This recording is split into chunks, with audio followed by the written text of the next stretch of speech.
Hai semuanya, nama saya Erdin, angkatan tahun 2016. Saya di Unsada biasa ikut kegiatan Kaiwa Club.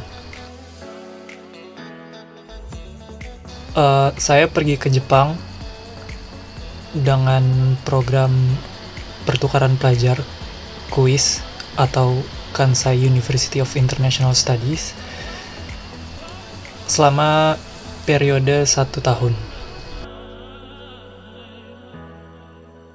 Program terjadwal dari bulan September 2020 untuk keberangkatan sampai bulan September 2021 untuk kepulangan. Tapi karena adanya pandemi, Jepang menutup negaranya dari kedatangan asing. Sampai bulan November akhirnya berani untuk membuka bordernya lagi. Maka saya bisa pergi ke Jepang pada bulan November itu. Karena saya mahasiswa pertukaran pelajar, jadi mata kuliah yang bisa diambil itu bebas. Dan jurusan yang saya pilih adalah jurusan manajemen bagian pariwisata. Jadi saya ambil mata kuliah yang sesuai dengan jurusan itu. Yang jelas Nihongo itu wajib diambil salah satunya. Setelah Nyogakushiki ada placement test untuk bahasa Jepang.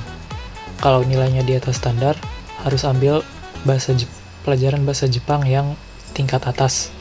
Kalau di bawah standar, harus ambil Nihongo Basic, yaitu seperti Kaiwa, Dokai, dan lain-lainnya. Itu masing-masing mata kuliah terpisah, jadi cukup ambil salah satu. Selanjutnya ada Internet Marketing.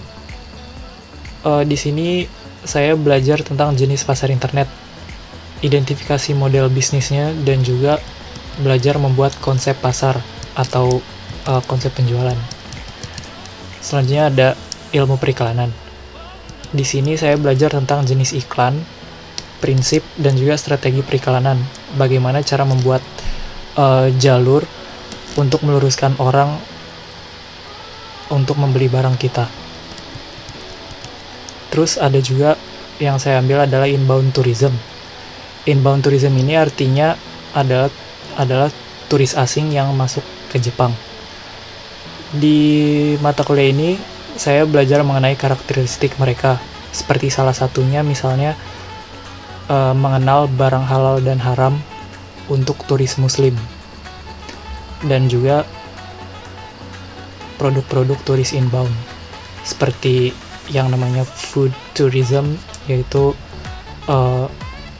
turis yang datang ke Jepang untuk merasakan makanan-makanan Jepang, seperti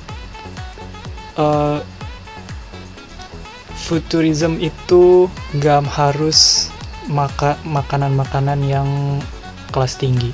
Misalnya seperti di sini disebutnya Bigurume, yaitu kelas makanan kelas B, seperti misalnya yatai gitu, itu termasuk Bigurume, itu juga termasuk food tourism. Lalu ada juga content tourism. Content tourism ini biasanya terisi dengan peminat pop culture, yaitu seperti film, anime, game, dan lain-lainnya. Jadwal perkuliahan yang saya ambil itu dari hari Selasa sampai Jumat. Jam pertama jam 9 sampai kelar jam setengah 5 sore. Awalnya saya belajar online karena belum bisa masuk Jepang. Jadi untuk jam pertama jam 9 di Jepang, saya belajar di rumah secara online dari jam 7 pagi. Tapi setelah di Jepang, belajar tetap tatap muka seperti biasa. Yang seru dari jurusan manajemen ini yaitu pembelajaran secara langsung. COVID juga mempengaruhi subjek perkuliahan dari jurusan pariwisata ini.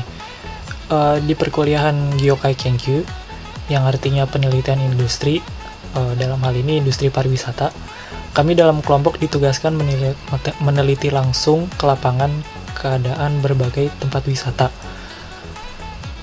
Di sini kami pergi ke berbagai tempat wisata untuk meneliti dampak COVID terhadap situs wisata. Seperti waktu itu kami pergi ke Kyoto, yaitu sekitar keliling Arashiyama, dan juga ke kota Macha, Uji. Terus kita juga ada kesempatan ke Tsuruhashi, lebih spesifik lagi ke Koreatown. Itu kegiatannya juga bebas, jadi tidak terikat seperti study tour gitu yang ada tantonya dan kita harus ngikutin, nggak gitu. Itu benar-benar bebas dari kelompok itu, plan dari kelompok itu. Jadi itu benar-benar sambil jalan-jalan sambil belajar juga. Biaya tempat tinggal berupa share house, satu kamar untuk 2 orang, biayanya 39.000 yen. Itu sudah termasuk fasilitas seperti AC, wifi, dan kompor. Itu juga sudah termasuk biaya listrik, air, dan gas sebanyak 5.000 yen. Ditambah lagi uang kas share house sebanyak 1.000 yen. Jadi totalnya 40.000 yen untuk 2 orang. Jadi per orangnya bayar 20.000 yen. Tapi di masa pandemi ini, mahasiswa pertukaran pelajar gelombang saya ditempatkan masing-masing satu kamar. Jadi kita harus bayar satu kamar biaya 2 orang. Jadi bukan 20.000 yang saya bayar, tapi 40.000. Ditambah biaya transportasi dari asrama ke kampus. Itu 420 yen pulang pergi satu hari. Jadi kalau jadwal perkuliahan saya seminggu 4 kali, dikali 4 minggu dalam 1 bulan berarti 16 hari, itu kira-kira 6.500 yen lebih kira-kira. Terus biaya makan, kalau misalnya rajin masak sendiri di rumah, itu seharusnya sih saya hitung gak lebih dari 20.000 yen untuk beli bahan-bahan masak makanannya. Kecuali kalau misalnya bosan dan makan di luar, itu pasti harus ada biaya ekstra. Jadi totalnya semua kira-kira 60.000 yen 1 bulan. Saya apply sebagai KB atau badan keamanan. Tapi mohon maaf, tidak banyak informasi yang bisa saya publikasikan. Yang jelas di pekerjaan ini ada banyak kesempatan seperti menjaga jalannya event-event besar seperti yaku atau baseball. Anggotanya juga banyak, jadi bisa berteman dengan banyak orang dan juga bisa melatih bahasa Jepang. Terus gajinya itu cukup untuk membayar kebutuhan dalam 1 bulan. Kendala yang saya rasakan yaitu karena saya awalnya belajar online dari rumah di Indonesia dan datang ke Jepang itu di tengah-tengah semester. Jadi ketika datang ke Jepang itu masuk kelas, gak kenal siapa-siapa, seperti nggak punya teman. Tapi setelah bertemu dengan mahasiswa internasional, entah itu yang emang mahasiswa asing atau mahasiswa Jepang yang ada di Kokusai Koryu, itu mereka menyambut saya dengan hangat. Jadi bisa akrab. Terus juga jaringan internet di Jepang itu sudah tinggi. Jadi maksudnya bukan seperti kecepatannya, tapi frekuensinya itu sudah lebih maju. Jadi waktu itu HP saya yang jadul, katakan cuma bisa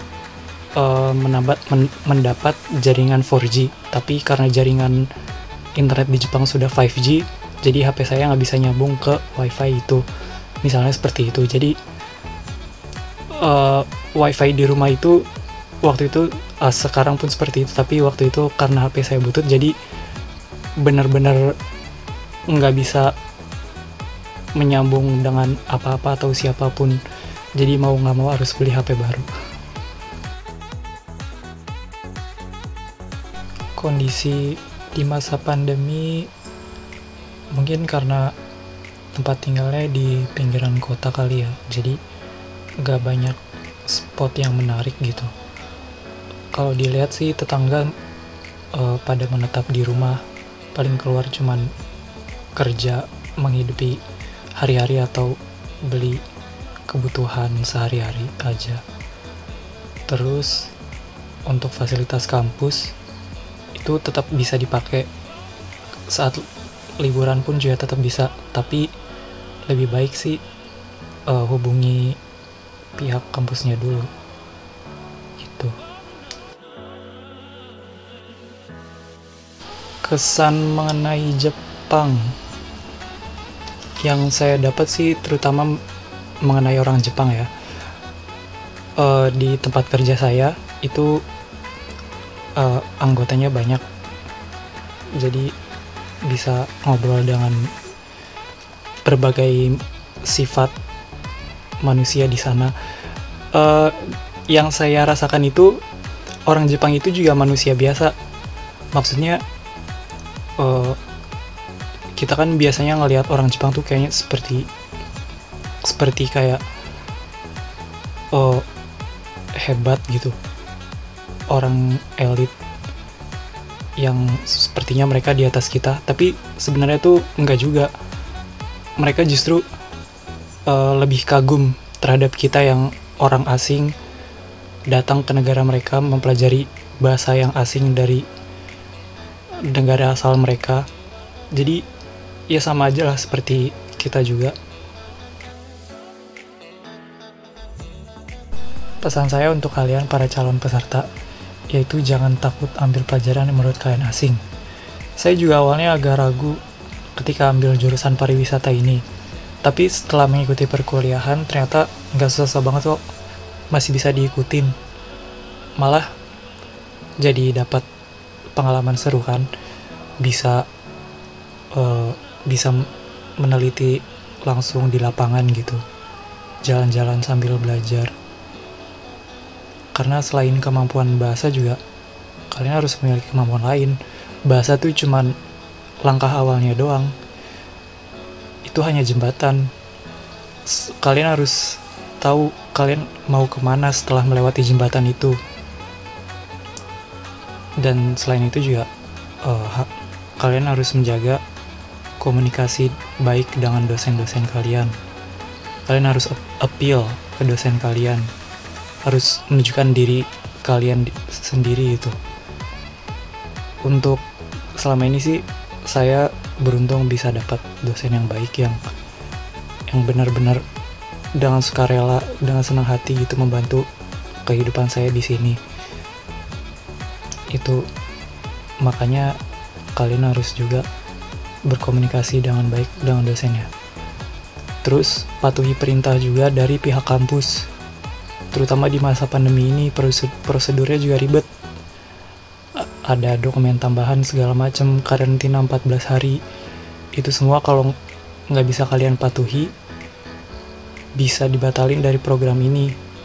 Itu apalagi bisa juga dideportasi. Jadi kalian harus memenuhi kewajiban kalian sebagai pelajar. Apalagi pelajar yang belajar di negeri orang. Harus menjaga nama baik negara dan juga nama baik universitas.